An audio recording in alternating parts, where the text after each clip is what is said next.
రాష్ట్రంలో గృహ అవసరాలకు సరిపడా వంట గ్యాస్ నిల్వలు ఉన్నాయని, ఎక్కడా కొరత లేదని, అయితే సోషల్ మీడియాలో ప్రచారాలు భయాందోళన కలిగిస్తున్నాయని ఆంధ్రప్రదేశ్ ఆహార అలానే పౌర సరఫరాల శాఖ మంత్రి నాదెండ్ల మనోహర్ అన్నారు.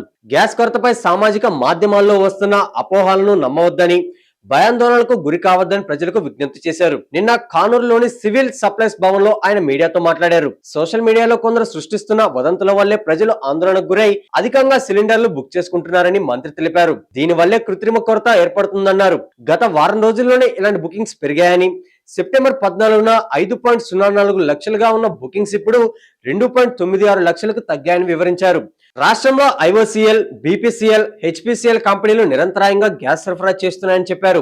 వాణిజ్య అవసరాలకు సంబంధించి ఆసుపత్రులు, పాఠశాలలు, వసతి గృహాలకు మొదటి ప్రాధాన్యత ఇస్తున్నామని, క్రమంగా సరఫరా మెరుగుపరుస్తామని హామీ ఇచ్చారు. బ్లాక్ మార్కెట్ పై ఉక్కుపాదం మోపుతామని, నిబంధనలు ఉల్లంఘించిన 6 నుంచి 9 ఏజెన్సీలపై ఇప్పటికే చర్యలు తీసుకుంటున్నామని హెచ్చరించారు.